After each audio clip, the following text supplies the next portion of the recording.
The family of 13-year-old Adam Toledo has now witnessed the body camera footage of his death. COPA has said that it will release the video publicly after the family sees it. They have described it as troubling, and sources are telling Fox 32 the public release may still happen later this week. Want to bring in right now former Des Plaines Police Chief Bill Kushner, who is joining us this morning to talk a little bit more about this. Thank you for coming on. My pleasure. Good morning. Okay, so, prosecutors had said that the video showed, and they said this in court too, on the 21-year-old suspect who is now being charged in the proffer. They said that the video showed that the 13-year-old boy holding the gun that had been used by Ruben Roman and the officers ended up shooting Toledo, I should say, because he was holding a gun. At this point, there's a lot more to the story, and we're all waiting to see what that video shows us and what it unfolds.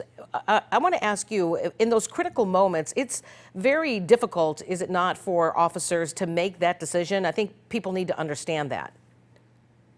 First off, First off, in 45 years in law enforcement in the metropolitan area, 30 of them with Chicago, I don't know of any police officer that goes to work in the morning with the intention of killing anyone. That is the last thing a police officer wants to do, especially someone who appears to be a smaller stature like this young man was. However, when the officers respond to a call of shots fired from a shot spotter or from a civilian, whatever, they respond, they see people with a firearm, and that person turns toward the officer and does not comply with the commands to drop the weapon, the officer's decision is pretty much made for him by that individual. Let me ask you this, and this is to Anita's point. If, when we do get to finally view this video, if it supports the narrative we're hearing, that Toledo had a gun in his hand at the moment he was shot, in your mind, does that close the book on this case? In my mind, yes, it does, because under Illinois law and just common sense, under Illinois law, you cannot resist an arrest even if you believe the arrest to be unlawful or improper. You can comply and complain. You can complain to a judge, you can complain to the department, whatever, but you have to comply.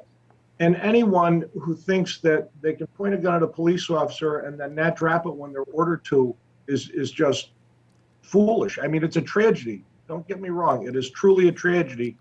This young man lost his life. But based on what I've heard and apparently on what's happening on the video, or being depicted on the video, this was a decision that the young man made. And it is clearly a tragedy and no other way to say it. Clearly we're waiting for that video to come out so we could talk a little bit more about it. But I want to talk to you right now about what's going on in Minnesota. That Brooklyn Center police officer who shot Daunte Wright, that officer has now resigned, as well as the police chief there. Well, the 48-year-old Kimberly Potter is the officer who had discharged her weapon in that case. She had been with the department for 25 years. She says, or she apparently says, that she had meant to pull out the taser and instead grabbed her gun by mistake. But a lot of people hear that and they wonder, how could that be? How could a 25-year veteran make that kind of mistake? Well, you need to look at a bunch of factors. Number one, the circumstances based on the video that you're showing now in the background, the emotions are up. The adrenaline is flowing with the officer. They're looking at someone who is actively resisting an arrest, and the emotions, not emotions, but the adrenaline gets flowing and you perceive the threat. However, I would look at, when was the officer trained with a taser? When were they initially certified? How often, or when was the most current recertification? And based on the video, it looks like the department mandated, or convention in the department is that the officers wear their tasers on their offside or weak-hand side, specifically to avoid confusion with the firearm. Also, the tasers are bright yellow in color. So as the gun, as whatever is in the officer's hand comes up into her line of sight, she should have recognized that it was not yellow. And there's a significant weight difference between a Glock handgun that's fully loaded and a taser. It's about a 16 to 18 ounce difference.